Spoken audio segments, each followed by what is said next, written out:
북한의 영재 교육의 구조와 형태는 무엇일까를 이제 살펴볼 텐데, 북한의 영재 교육은 크게 세 가지로 구분이 되는데, 예체능 분야 영재, 그리고 외국어 분야, 그리고 자연과학 분야, 이렇게 크게 나누어지는데, 예체능 분야는 1966년도에 신설이 됐는데, 그러니까 예체능 분야는 이 재능이 조기부터 발굴이 돼야 돼. 예를 들면 피아노 같은 경우에 상당한 숙련이 필요하기 때문에 중고등학교 하면 늦거든요. 그래서 조기 교육해서 유치원부터 이렇게 이제 이루어지고 있고, 외국어 분야의 경우에는 중등학교면 한국으로 치면 어떻게 되는 거겠죠?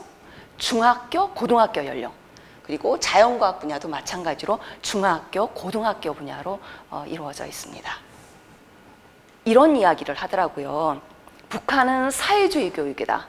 그리고 평등주의라고 하는데, 사회주의 교육인 그러니까 평등 이념에 의해서 사회주의 교육이 이루어지고 있는 북한에서 왜 영재 교육이 발전하고 있지?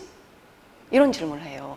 근데 이제 이 말이 맞는 게, 북한은 교육은 모든 사람은 이제 동등한 이제 평등하게 교육받을 권리가 있다. 그래서 인민 중심의 프롤레타리아, 노동자, 농민 중심의 이런 이제 대중교육, 그리고 집단교육이 이루어지고 있어요. 그러면서 이제 정권 초기부터 자본주의 교육을 아주 신랄하게 비판을 해요.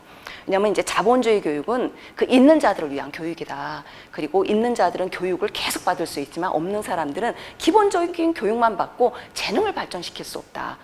그리고 이것은 바로 엘리트 교육이다. 이렇게 비판을 하는데, 여기서 조금 주목해야 될 게 뭐냐면, 북한에서의 평등 개념과 우리 한국에서의 평등 개념은 달라요. 그러니까 남한에서의 평등 개념은 뭐냐면, 인간은 선천적으로 그 타고난 능력 차이가 있다. 그래서 능력 차이에 기반을 해서 교육 환경을 조성해 줘야 된다는 거예요. 그건 이것이다. 미술을 잘 그리는 사람이 있어요. 그러면 그에 맞는 환경을 해줘야 되는 거고, 어떤 경우에는 이렇게 컴퓨터나 이공계통의 능력이 있으면 그 능력을 발전시켜야 되는 거고, 근데 이제 어떤 사람의 경우에는 정말 신체적으로 부족해서 아주 능력이 부족한 경우도 있어요.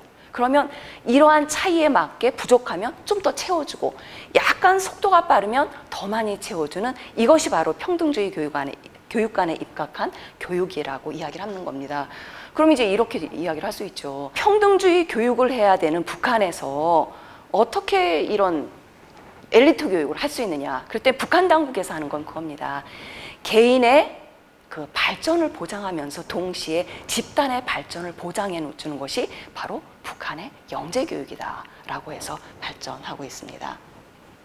그러면 이제 예체능 분야의 영재 교육을 좀 이야기를 하려고 합니다.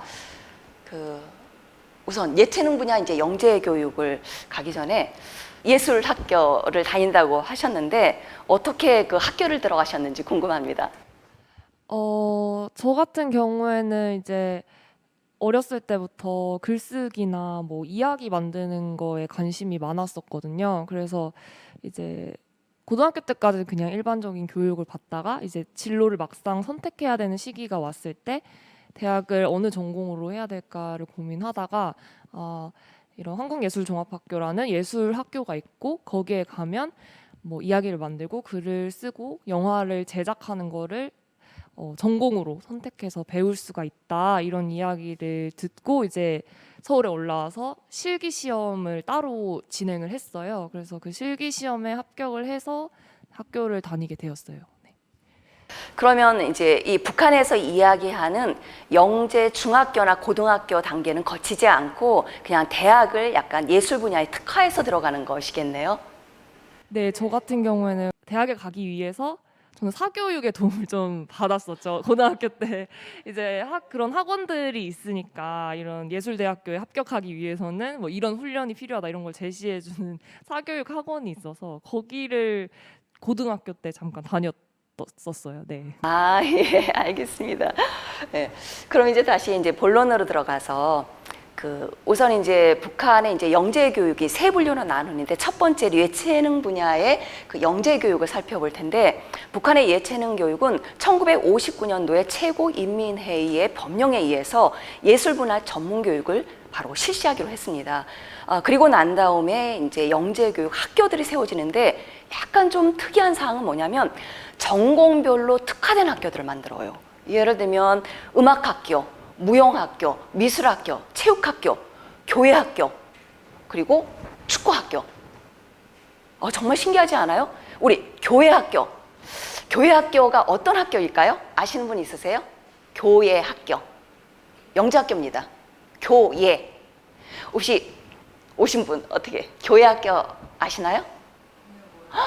그럼 서커스예요, 서커스. 그러니까 우리는 보통 이제 서커스가 그렇게 유명하지 않은데 사회주의권은 이 서커스는 아주 어렸을 때 3살, 4살 이때부터 숙련하지 않으면 서커스 하지 못합니다. 그러니까 서커스만은 전문적으로 배우는 학교가 바로 교회학교예요. 교회학교까지 만들어지고 우리는 보통 체육학교에 되면 아주 포괄적으로 하게 되는데 축구만을 위해서 이렇게 학교를 만든다든지 이렇게 해서 이제 학교가 설립이 되고 1980년대 김정은 시기에 오게 되면 이때 주목받을 만한 학교들이 많이 세워져요. 가장 대표적인 학교들이 금성학원, 그리고 평양음악학원, 그리고 평양국제축구학교, 이제 이런 학교들이 이제 설립이 됩니다.